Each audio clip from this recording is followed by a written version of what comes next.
McDonald's. I make employees now. We build McDonald's, we build Taco Bell's, Burger King's. That's what we do. But only with that businesses. One thing I have for business then, it's relationship. So I just want to add that too. It's relationship. It's not just business. Relationship.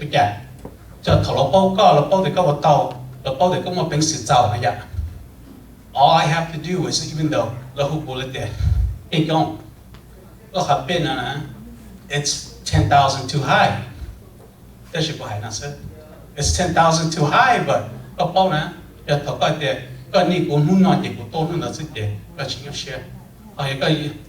hire somebody else. But then I need you on the 23rd next week. Well, maybe I'll be there. So you're right. Go 10,000 too high, it's okay. But we know what we get from you. So it's relationship. Relationship, right? It's all relationship for patient. We will be successful, whether it's business, whether it's social, whether it's family, okay? So let's remember that. But you're all related relationship. So, okay? The team only I'm here today, so let's get to know each other, okay?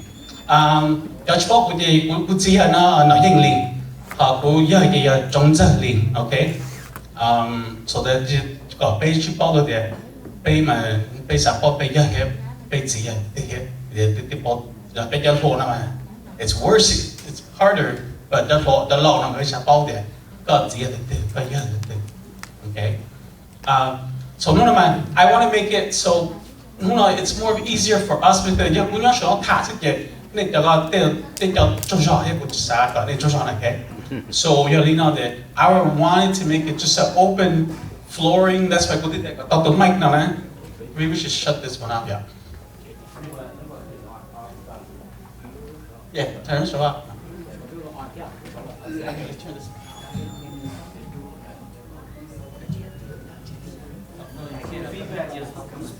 Oh, feedback speaker. Okay.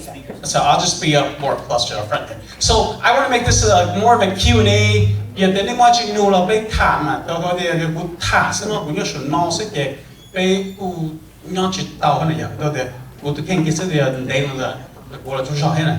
So one of the biggest thing của bỏ là for big cái team Hmong là mà tổ cô là mà cái chỗ cái cho lâu nó chỉ muốn tới mình thế vậy, đó là cái cho mình nhỏ này, right?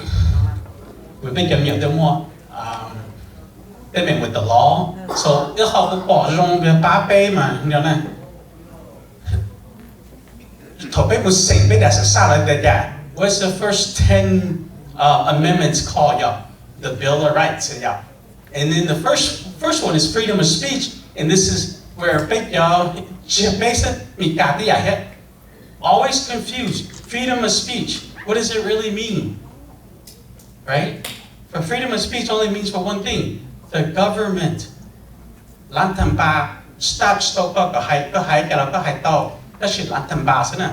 the freedom of speech doesn't pertain to private employment. The whole of freedom of speech doesn't work. Freedom of speech doesn't work at a private place. I want to scream fire. That's not freedom of speech, okay? So, freedom of speech means the government. If I want to say Joe Biden is a horrible president, I can say that, right? No one's going to arrest me. Because Joe Biden President John F. I can say that. Now, if I'm in China, I can't say that. And so, let's not confuse the freedom of speech being that we're in America, that you're more repercussion. Only the government can't stop us on our freedom of speech. Private business sure can. So, hold on with that. I just want that. That's one of those things that a lot of people get confused at, and I want to give it to everybody to know that yes, there is but only limited, okay? But the most important one is our Fourth Amendment rights, right? So that one, no, Fourth Amendment right right there. The two things do. Touch the whole jail unless they got a warrant. Okay, you look at more warrant mà tốt sao? Họ có chế là có khi là trong nữa nè. Bây giờ tốt sao là tốt họ có trong nữa. Bây giờ tôi sai có chế là có cả.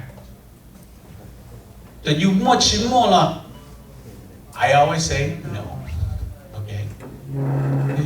You don't have to open the door to the police officer.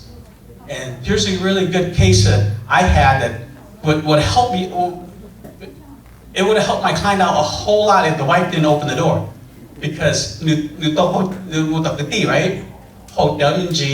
Yes, hit a stop sign, and then right?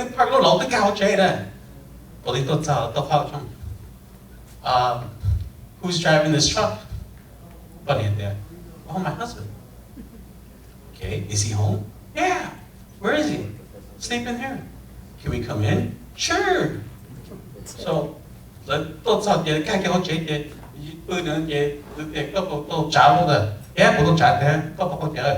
no. Come outside.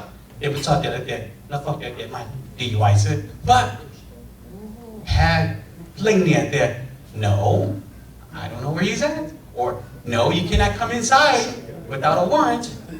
They can't do anything. And that's why this is important for maybe not just for Beta, but maybe it's for our kids. Maybe it's for something stupid that you didn't even do. Because why, you never know. Okay? So that's one of the biggest things. And then following that is your Fifth Amendment rights, which is, we all see it all the time, the right to remain silent. Okay? She told Diana.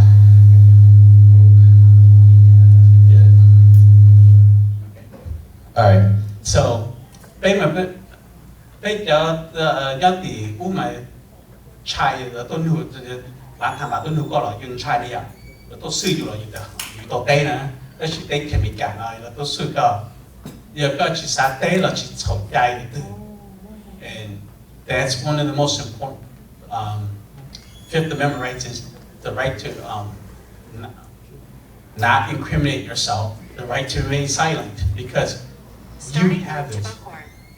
Right. Proceed to Southland Park Drive, then turn right. All right, Siri's telling me something. Let's go. Okay. So, and I want to, as we get older, what's our biggest thing that we have? And let's just talk. What's the biggest thing that we own right now to our name? A car, our house. A house? A house, right? Yeah. What happens if you need medical assistance if you have a house? Call an Yeah. ambulance. Well, no. I'm talking if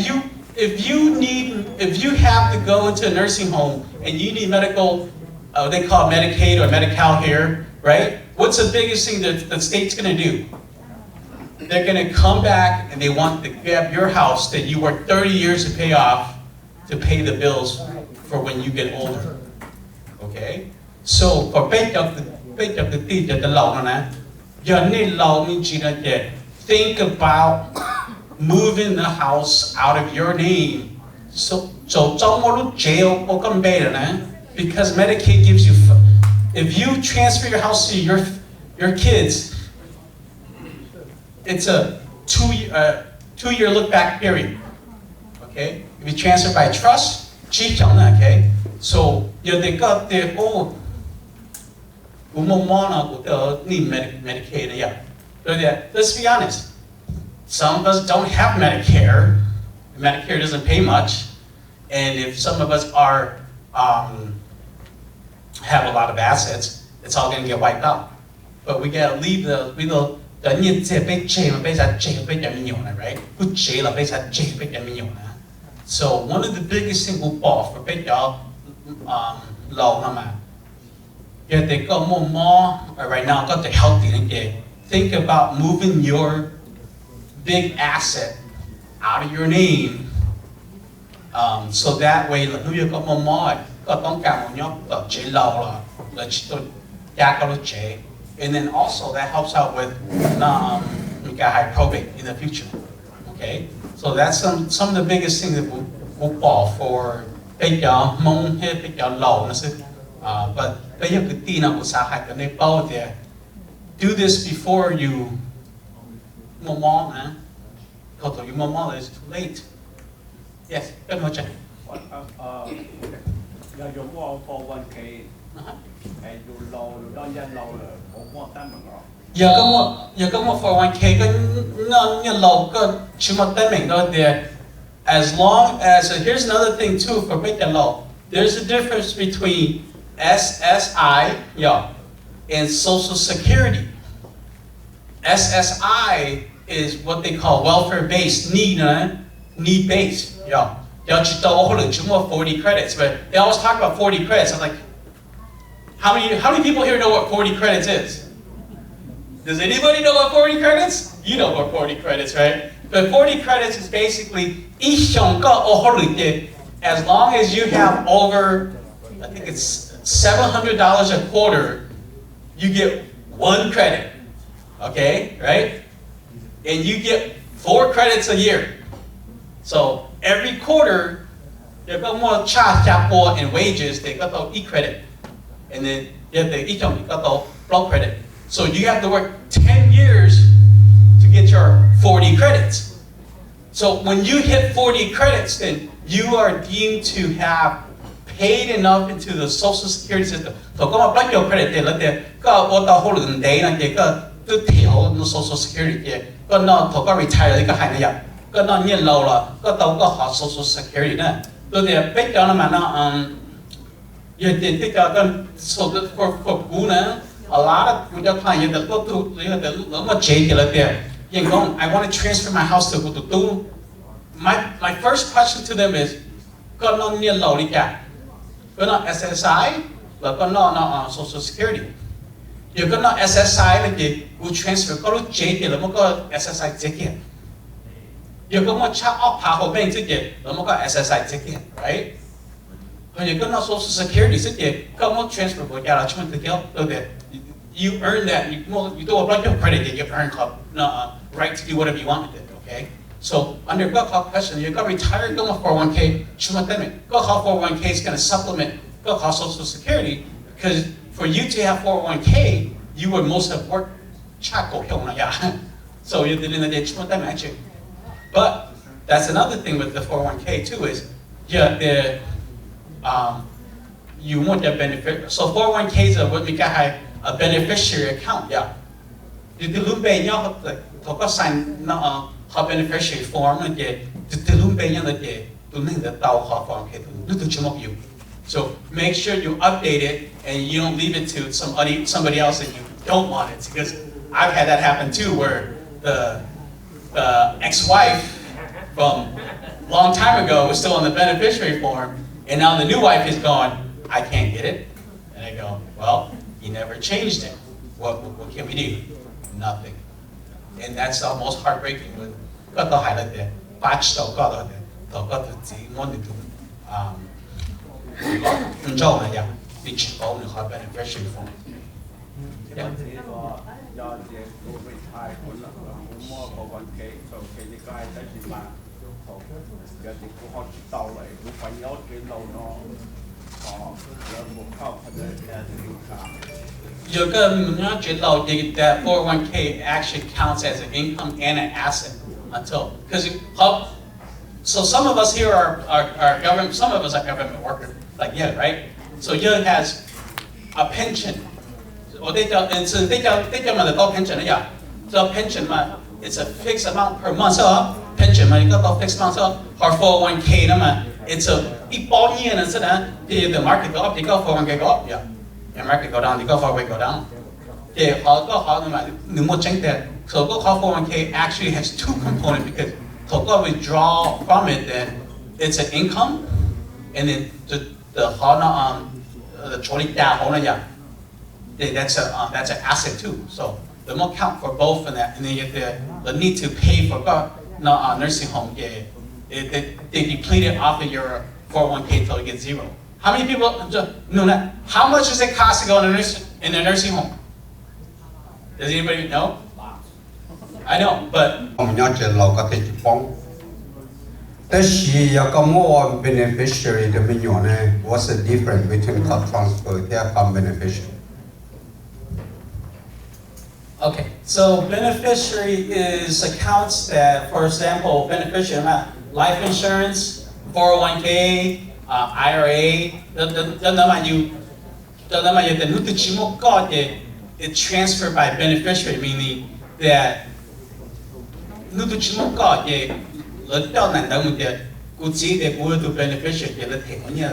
okay? Versus transferring it, where you could actually transfer you could transfer the funds, but the problem you transfer the funds is, they're like 401k, you can't just transfer your 401k, yeah. 401k company say, hey, which side you can you transfer it to my son? You can't. So that's a hard part where the 401k, where it's going to affect your Medicaid. You got to do some Medicaid planning. It's a lot more complex than that's your property, man. Your property, J, low, yeah. got transfer money to beneficiary accounts up, transfer it, or you transfer it or you transfer it or into a trust, into a trust. So that's the difference. But y'all accounts that got transferred, it's all going to be either a beneficiary account, you got you a beneficiary, you let there. You got to open a probate. Probate. Probate 一隻，probate 即係因為特產嘅嗰隻，OK，咁你到大學呢個，你冇有空，你冇有 property 呢？我發現嘅，你不冇得 will，right？ 你做乜得 will 嘅？我發現沒有，所以也得做乜，也得我那我半年了，我自己嗰時半年零幾歲 ，right？ 也得做乜嘅嘛，冇沒有那呢。But that's why you have to have, and that's another thing too. We should have a will. Yeah. Mỗi case nhớ đâu sao cũng tổ nó. 他在那考在整个期末弄的是就是你摸把我接了，印度很大了，那好那么 case 冇 logic 保備到就沒有，ตัว那ตัว整樣呢，有理解，為了這期末弄的收錢呢。Okay, so for big y'all, again, that's one of the biggest ones for big y'all. Are you married or are you not married? Are you legally married? Cái đó có tiểu tội à? Của nó quy định gì ấy? Có sao thì immigration gì nào vậy? Có sao là cho thì everybody's part of the family. Gì nào? That should tell them for marriage license. We don't have one. How many of us got the marriage license in the jungle? I didn't get one. You know, right? So, so what happens on that one is, how is the property got title? Okay? Property thing, is it joint tenant with right of survivorship, or is it tenant in common? What's the difference? Okay? So if it's joint tenant, meaning that I keep everything. Okay? Keep everything equal. 50-50 joint tenants with right of survivorship. 100%.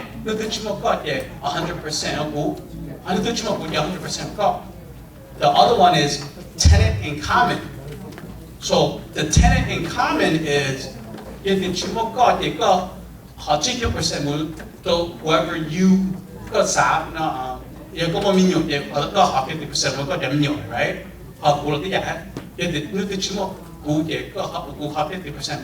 So that's another important thing.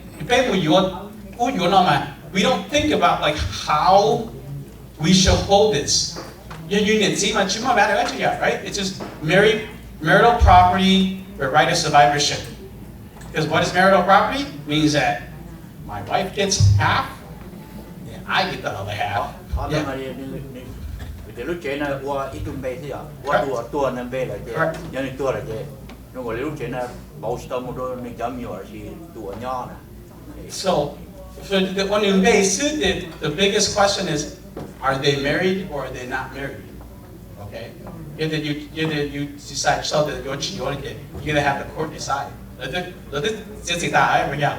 Chế họ nên là cái chúng mà license marriage chế, họ qua đó tụi chỉ bê thế, tụi chỉ tua là chế, lấy một bảo chấm nhiều một bảo lúc bê cho nhiều là chỉ là lấy chỉ cả mà chế. Để cho nó có được trả chứ nào. Tại chỉ nó mà lấy cho lấy chỉ một phong đi trả lấy. Yeah. So, you did like it. So right now in đây đâu đấm nhở thì so đấm nhở thì like gì hết like này chiếm nó là chi rồi ấy. So for for a lot of the people mày nó nè. The problem của mày nó nè. Yeah. It's always the second wife or second husband of this stuff, right? It's always the second one. They never take care of the first one. And so when they don't get the first one done, business done there, it's always the second one. Perfect example for growing up. Linh gì mình nhớ tụi mà ăn thì có tuổi, right? Tốt sao vậy? Linh gì chỉ bảo cho nó nói nè. Linh gì xịt vậy? Tụi này chết tao chết đấy. Dám nhiều from the linh niệm ho nè. Tốt sao thì tốt. Take everything. That's it. Because why? He didn't take care of it. Okay. So, I only got 2 more minutes. So, what show that they told you go on. If they don't get chi la hụt tua chứ, if they chỉ hụt tua hụt bao ba này, if they mất chi la cho tăng họ cái tim không lý sinh này vậy, đây cái gì vậy sao? Cho tăng họ hụt tua chứ, mất chi la đầu tiên là như thế, bắt đầu là mà nó xem sinh thả, if they bắt đầu hụt tua thì, if bắt đầu này là dùng đi ta phải hay sao? Tại đâu chú ý sự của bắt đầu này chứ, okay? So what cho nó này cái của tôi hay là gì? Okay, xin chào. nhớ trong tu sửa là nó cũng要福利，cũng要一度state representative，nhớ到好路省的时候了，那不是我找到啊，把他我现被路讲Hmong Lee USA 那就多么被落路啊，我拿到被做个地谈做 politics，我包的做古天毛，所以个嘛还是做古叫路到那个，找有路市场的。nó cũng yêu phư cái rồi này chỉ bao cũng chẳng lo chỉ cũng chỉ ya và lanh lì cái quá thủ chính giờ từ tuần nhá nó chỉ và vừa theo chỉ bản dân cái quá thủ chính giờ kia họ bên trên này cái cũng thà mình chỉ cho là cũng tụ khang ở đây cái cũng mà muốn thà cho politics là cũng tụ khang cũng lo tôi lo giờ đầu tiên tại chuẩn bị cái nó cũng yên chỉ sáng kia và politics đó là thầu yêu gì ấy từ cho nó cho họ cho cái gì cho cái tỷ số đời dù ý bỏ tao lại thì cho cái ba rồi rồi ý họ dùng rồi dù này rồi họ vì thì tôi cho tới chuẩn bị cái nó ý chọn nhẹ giờ chỉ mua cái tỷ số ba dù chỉ tao thì dù sẽ xả thì thầu lo tôi cũng xả thì cũng dùng của họ rồi lá tham bà còn ba cho bên sẵn nhá họ lú sẵn mình sau đó họ về lú rồi nó thầu lú ở phá tổ bay thầu u really involved into politics thằng ấy thầu mua từ cái tỷ huống long yan kia city council nhớ đó Minneapolis ổn định nữa cũng chỉ sáng kia đó là ở politics đó là thằng ấy thầu quân họ kia cần là ta có được bachelor's degree nhớ đó họ Crown College chỉ mua họ lựa cho you thì you đã có làm một ba một chế làm một thiệt họ lựa ba họ chơi rồi until you take like họ full time employment bây giờ thầu của họ lựa trong lòng nữa cũng hiện bỏ tao lại thì ở nhà pe lu dây rò pe lu sẵn thì chỉ một cái ba hồ sơ luôn thầu có một kho họ trong có một đôi cho pe sẵn thả là hai điều ở nhà của thứ nhất họ lu rò Minneapolis nó ta chỉ của cho cái nó là chỉ tôi cao sinh nó hồ tu chẳng sự chỉ cả tôi khởi khi nhớ là khi nhớ chỉ mà khởi vì nó thì cũng hiện xã đó là đều yêu cho chúng ta là muốn đó là chỉ từ quan nọ và politics nó có yêu một ba advocate là một chân ba yêu cho bên sảnh cho họ lưu yêu họ chơi là tất cả bên ba tổng long yang là city council là cụ thể cụ cho phong yêu bên một ban thì tao lúc công họ của Asian American Organizing Projects lúc còn hậu nó giờ lúc còn hậu sáng một ba bây giờ năng Asia nhá hậu Minnesota có là tận một bom ba thế tận một đòn năng sĩ từ con nọ tên là vì đó khó被包了hết点，所以啊，所以家里好有路能你 involve 那 politics， 有个什么的路我觉得有什么的 results 有你到。tất cả những cụ thể tao kiếm của họ lựa chọn từ state capital, của ít tu kiếm mong đợi đâu lựa chọn lúc House of Representative, trong áp phá của Cloud, thầu đấy giờ thầu cụ bỏ tao lại thì cụ sang một kia đó là chỉ từ on politics on nó nhớ là họ state level, còn này bao thì bây họ state representative này tới cái city council đi ra, một ví dụ họ lúc trong Sacramento nó máy bay từ city council member, máy bay là sau cái trái đó lúc city ở Sacramento chứ, là chỉ từ sau cái trái đó họ lúc sang California, cái bé thầu yên đại ấy từ city council, long ấy từ city council, là chỉ sau cái trái đó họ lúc rồi là nhau họ sư họ bé the state representative, state senator bé cho sau cái trái một thông lúc sang Minnesota, thế chỉ tại nên đó bé cho sau xe là một kia là tham bản nhau là họอยู่lúc rồi rồi, giờ thầu này tôi cho họ Minnesota này tôi mới có không bé sẽ xe cho là một trò họ bé lúc một lúc budget reserve cái thầu xong rồi tôi là bé đã ông xin thải cái thầu này thầu bé xin trả hết xin cái thì sẽ bé ở xin nhận đồng một trả cũng mới có xin một quả đó chỉ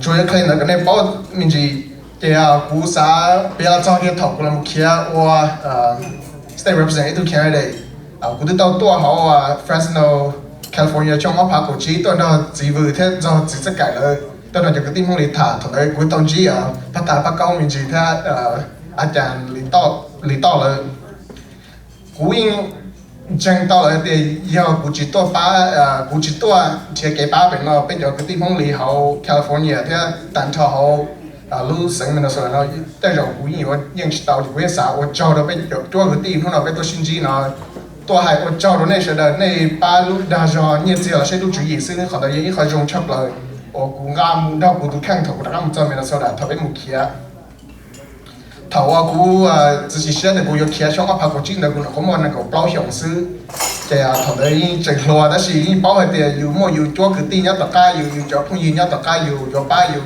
kia cả tàu cho là một ít tu successful candidate cái họ chỉ chắc chắn là cũng sẽ khi đó này thế cho không gì sẽ là thì you sẽ kia or ít tu elected official nhiều một là chỉ giờ để bây giờ tôi tập trung là tôi hay luôn nó sẽ nên là tôi bỏ bàiอยู่cho tôi sử dụng trong hoạt động hồ sơ tôi cần tôi bỏ bàiอยู่cái thông đó cái cú in take cú time off from working from state government cái cú là một campaign full time cái này tao cho nó week để cái bây mong trong tôi một cho mong trong tôi也有khó hoạt động sự cái cho nó vào thì cái cầu mong选择最mong trong tôi也有một khó hoạt động cái hồ nó被审查事cái còn那时候包的叫啥去啊？然后我去都爬就是有就到我鸟毛了，姑娘家一毛被绕头不看了，不啥的，不有木背不跟头了，不杀了我木杀，但是姑娘家种古都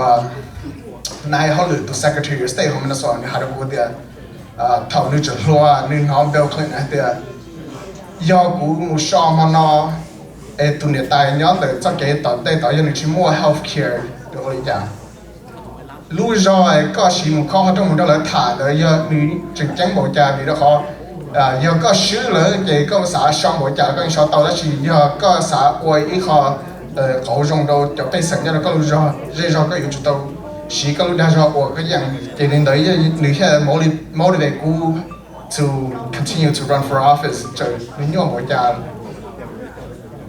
thì hay là thì thầu cú yang cú họ vấn đề cú yang cú họ là cú kia for họ endorsement cú ba phật mà như ba Democrat thì tua cú kia xuống để nửa tiếng qua tàu họ lựa chọn năng cầu xong thì bây bảo là thì bây bài có endorsement có ba phật mà Democrat tôi ba cú này cho chơi thì thầu cú một sĩ tư họ là cú sứ lợi ta chỉ bây bảo là thì vì đó họ cú tôi năng tự chia tôi muốn là sĩ tư như take lúc primary thầu lúc gì phiên tu thì thầu bé quan điểm bé một đầu bé sừng thả bé hay là hay bring new voters cho tàu li all part năng chia tôi muốn đầu bé bóng bá thì thầu cơ bé mùa lên the results của young by goal points cho nên sao mà ít từ tôi rồi của một sĩ từ này ít từ từ ở tàu năng cầu xong rồi vì đó họ cho cái chi phá được bây giờ cứ đi chỉ là để bán những thứ của hai sinh này cho nhau họ mình nói là do bác khó họ trong tôi một cái tay một trong bây sinh thang gọi là sau đó tôi một bác của cú yang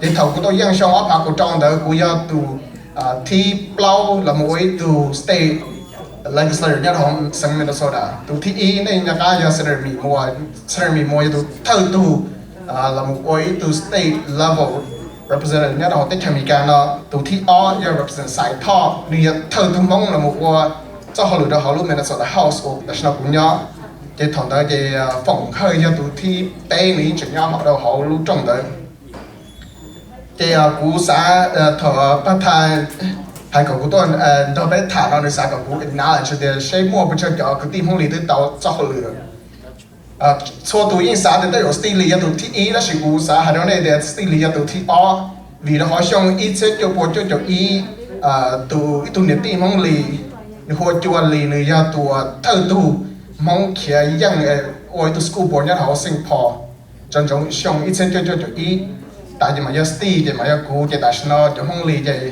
chúa từ mùa của câu số ba Lee như vậy từ state represent nhất của Minnesota rõ công Singapore theo từ cái tì của XP xong bỏ Lee như vậy từ city council member nhất ở Brooklyn Park thì cú xã mỗi cho là thả cho khi đó này thì tại sao bây giờ Hmong Lee trong bộ đi ra cú thọ này giá trị đó cú đây thì cú thả cho Minnesota xử vì đó khó tại sao bây giờ Hmong Lee giấy họ rong tăng là bây giờ Hmong trong thâu là bây giờ muốn thâu là ship từ thông bây giờ mình cả nó tại sao dù chỉ bảo lấy từ nhỏ là chỉ nhỏ là chỉ nhất là họ sang Minnesota nó cho họ lựa chọn cũng nhất là từ state capital từ chế đó từ Singapore do mỗi tuổi từ là huấn chế xong từ mùa huấn Samantha và từ mùa huấn cao lý hơn từ mùa Leslie của thà tụi tí lâu y tận cha tới rồi này bao nương nhau từ Sacramento nó nương lòng đâu từ Minnesota cái mua sẽ được phòng hơi tụi mùa Susan Kang Pa thì tụi tí lâu tu xong để tạm thời bây giờ mong nhớ là họ Singapore rõ lúc sang Minnesota giống mua chua năng cái cho other mong or politics nhớ là họ sang Minnesota mua tụi judge của Adam Ya tụi judge của Paul Ya tụi judge của Sophia Vu Lâu họ mỗi tụ county commissioner hoặc máy trong xong để mỗi tụ council member Nelson ya mỗi tụ cái tí hoặc yang ya để tụ council member ít tụ council member hoặc chọn mua thế tụ tí lâu cái nó hay hoặc xong bỏ đi để tạm thời cho ya bao giờ mỗi ý tụ là qua cho họ là lúc chơi rõ cho city này thì hai chọn được thì bây mong ya bây một là qua politics như qua trong lịch đó họ lúc chơi rõ ta cũng đã từ professor lúc trong là thằng ở Sacramento State thằng thì xong nó giờ xong của tới rồi họ cũng luôn năng cũng đó là sự từ đó it was the most successful that I have achieved for me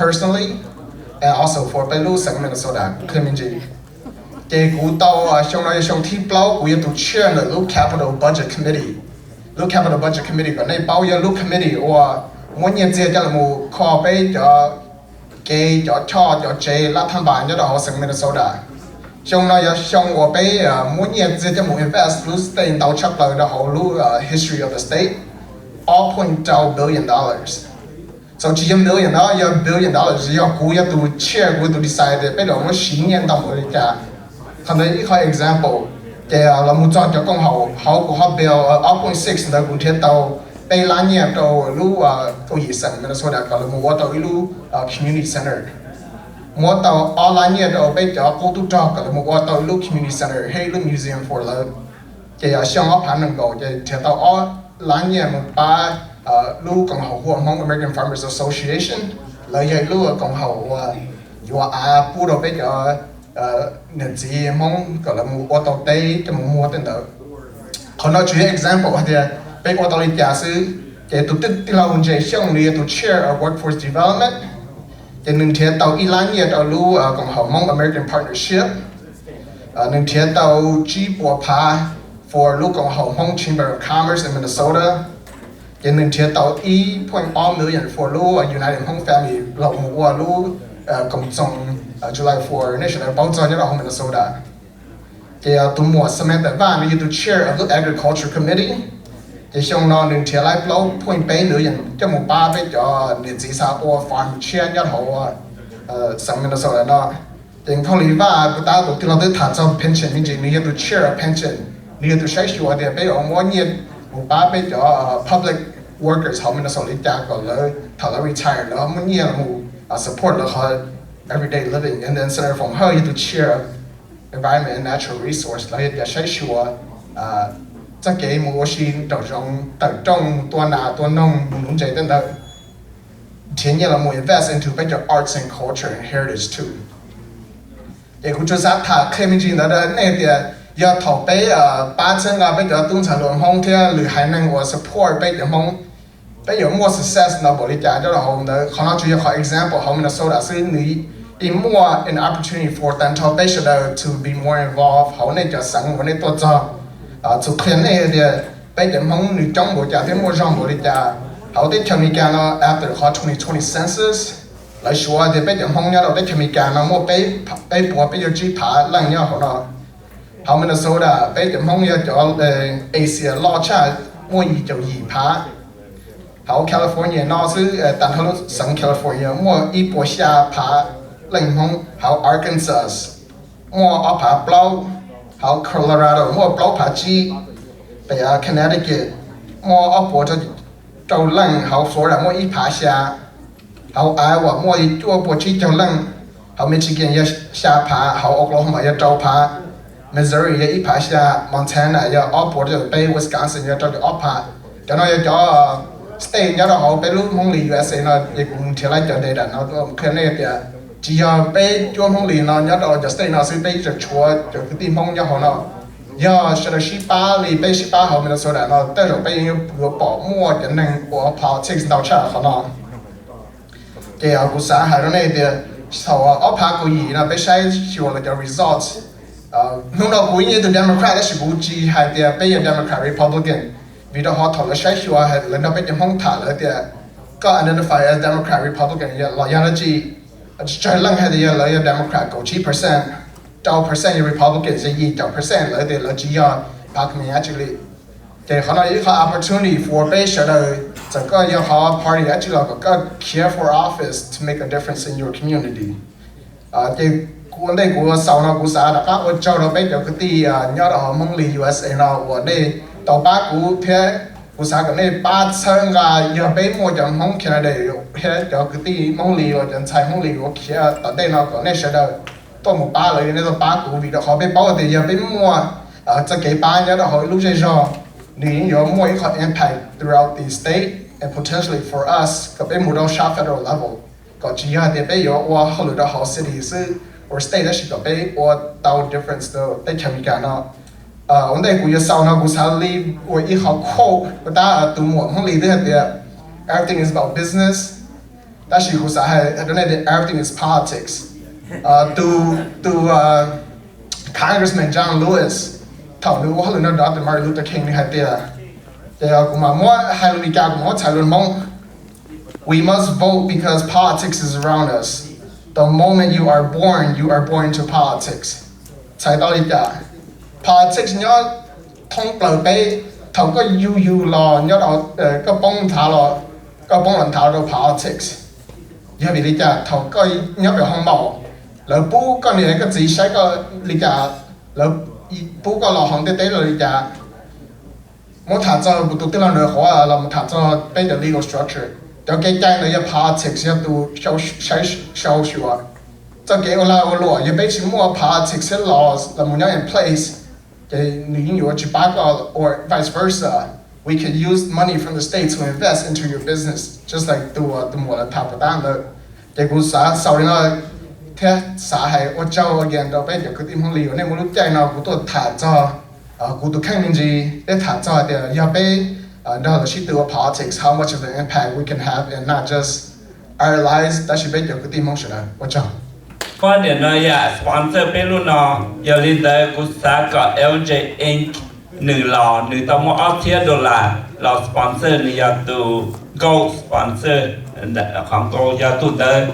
nó other than lên từ it is Guli himself thank you cô bé từ treasurer đó từ tao mua Australia đô la từ hà nội đến đây bây giờ tại đây các thầy giáo đó là được biết rằng cú theo nên là nữ tí nhưng mà xây tăng liền là trả công nè họ có chơi nữ tôm béo nữ lúa business nhà sen nhà đó vào sau Wisconsin lao rú laoเลย有主么到对面都没有但是呢cú là ông muốn的nó là thank you cú cao tàu này là mua thiết đồ bé Hmong Lee USA sponsor bé giờ lên tới cái máy chỉ cả hai đồ bé Rong Xia 被我给我弟给可能要了老不直接一路 company 呢一路 company 所做要到 Wausau Wisconsin 也被我给我弟要做给汽车新郎新巴的事也领导像那 Hmong Lee USA 路 convention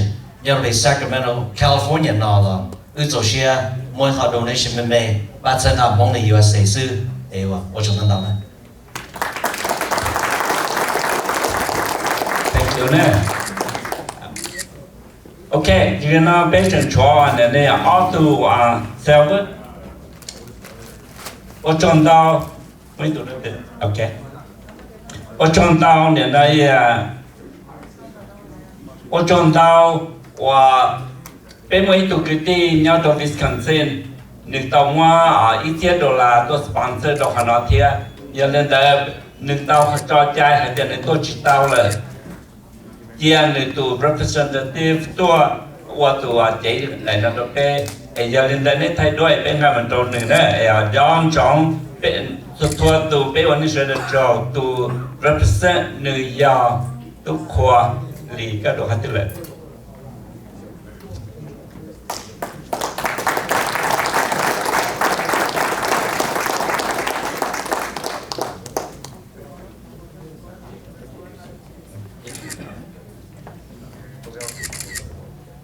thank you ok thay đổi của được đấy ok ở trong đó tàn đỡ chẳng chuối tu thia tu đỡ bây giờ cứ tin là mà bây giờ support Hmong Lee USA all the way from the beginning nó chỉ thầu bên Hmong Lee USA cho thế có là one day là ít buổi chơi là support them cho thầu ở trong đó nữa đó tôm long theo đó tôm long là theo xuống nụ nên chơi này giấy chơi này lúc bên chơi cứ tìm Hmong Lee giờ nên là nó đó tôm long nửa mua tàu $1 nên tôi chỉ tàu nửa cho chạy đồ nửa tí cả represent nửa giờ lên của thọ chơi xuống nụ là thì này các là chế bé cái này là sẽ là bút bé sao vậy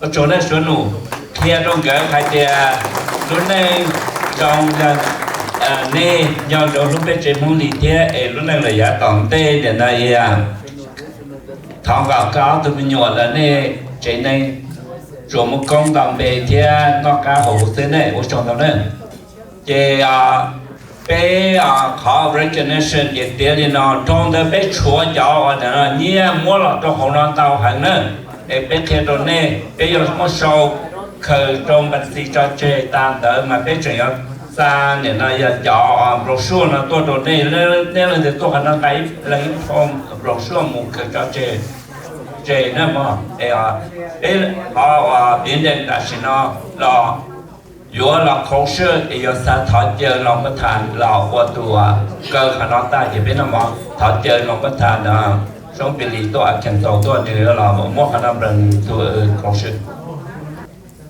Rong Xia trên cái tí thì cho là trẻ Hmong Lee cũng giờ sống bị Lee nên ít trẻ chỉ tao bảo cũng là đi tao bảo cũng là tao xin tuột tệ thọ ra nó chỉ sát cũng xuyên nữa mà cũng nhà ăn cái gió cũng rau bé có chỉ cha lúc họ nào xong áo bạc có áo thì là quý tôi giả quý bỏ đi sẽ lấy trẻ Rong Xia bây giờ thì cho sẽ là những xí rồi xí chơi ba của lúc còn hồng nó tàu cổ o lúc sống tàu sống áp hạt một lâu tổng thế nào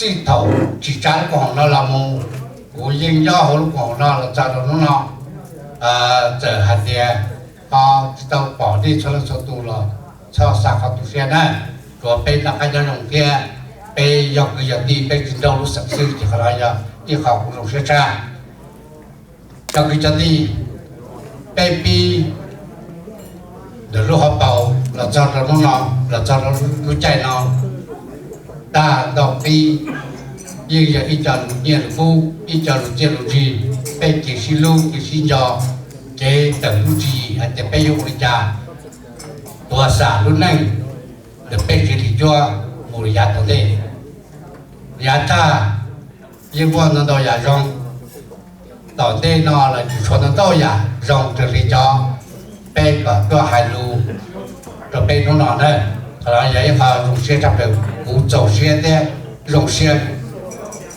chỉ ta chỉ cần nhau lu xe lu lư rồng xe tiền nó đây là một đồ ti giờ vì hạt tiền mua tên để tên gì tên bao tên giờ chỉ trả chờ bê rồi tên để tên gì lúc ra bên tên gì là công đồ chiến năng mong gì là câu chơi chung mua cho chơi rình rề mua cho xe đỡ đỡ lì nung nó bây giờ cái ti bên tổ nóจะอิเจียตัวเราเสนอเยี่ยมจอรุ่มมองโจเราอยากข้ามพงเตอร์ว่าประธานเขาโกงเราหลวงต่อจะผมพูดหรือเปล่าย่าเลยเราไปโรงเรียนนะจังที่เจริญชัววันที่จับเลยเขายอมมาก็กูเราพอสาวจะรู้นะอย่าอีกอเจริญโรงเรียนเขาที่อ้ออยากกิวโจกิวโจจะเป็นจังที่这里做要好个了不年了，只还我是个门头呢，那要把手塞的，被这里个了不年，要怎么分析啊？再到如果我给是哪路呢？老多呢，倒闭他的不知，老早着都被是打路呢，后来有一下那些的就对这地要到个了不年呢，要到再到俺这不着，是的路线路子。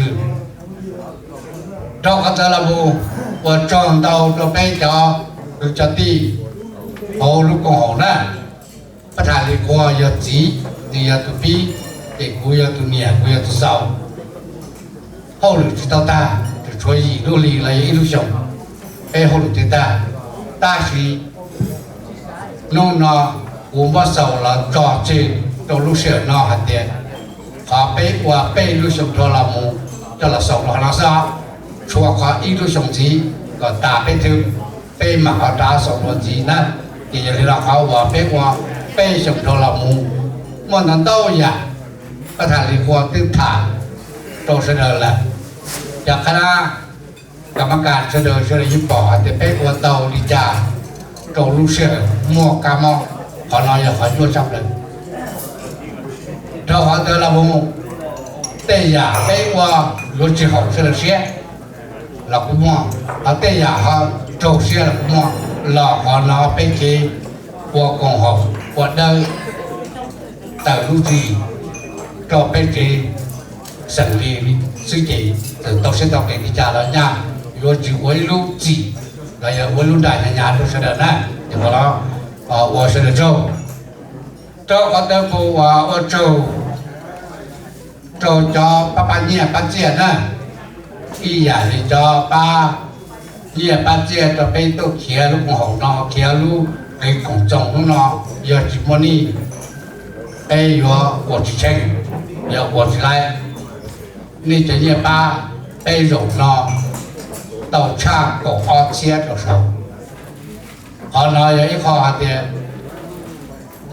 giờ chỉ muốn đi của chị lại họ nói vậy họ của đi sẽ được trâuประธานลิฟัวดอนจักรราโอไปถึงนอไปโยนจอนี่ตุเจตุจีอันเดียสุดนอลูกกับเป็นสิ่งของนอนี่ป้านี่ชาของอาเซียนเราต่อไปทุกเชื้อของคนไทยอย่างพอวันที่เจ้าจิตาเนี่ยนี่จะป้าอีบัวอีป้าโตลูกของเขาเรามองไปบัวโตเราเจดีจ้วนี่ป้าอีบัวอยู่หลายป้าไปดอนอยู่หลายบัว yo che a che pa po pi ye pi ku cho đi cho xuyên lọ xuyên đá xuyên đơ mua nhiều một tiền tôi ba bên nữa đồ ni dùng cho dùng lò đồ ni dùng đi luôn năng chơi đi luôn năng để nhà tao đây chỉ ta chỉ cần để có nào tao phụ cái nào luôn là đồ ni cho đồ nữa đó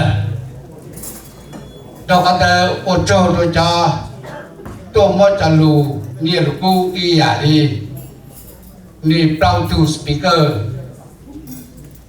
ni tôi hãy lù tôi bênนู้น ni hãy tôi lù rong chắp lời để ít cho lù chữ chia ít cho lù mua nông gì cái ít cho lù tiền rồi bên trên thì cho tụ chân nông thêm tụ nửa chỉ tao chân nửa lúc khởi cho một gì để ít cho các cái trò ni để cho một xí là nhà tao đây đóวันนี้cho nên là đi bao tụ của gia đình tụ tư đểวันนี้cho tao đâu đi xí ye xí chia xí đi lúc nào lúc rồiนี่จะเชื่ออย่างนี้ซะนี่สามารถมอนต้นชัวปูตัวเป็นลูกของเขาเลยชัวปูตัวเป็นจมูกดีอะไรอย่างนี้เขาลงเสียจับเลยอยู่จอนี่จะถูกจีนี่รู้ล้านดีจีนี่ตัวจอแต่ปูตัวเป็นลูกน้องอะไรลงเสียตัวจอตอนนั้นบ้างตอนเรามาว่าจอชายว่าตัวฟอนตาเรา ประธานที่วันนี้โจหลังเทีย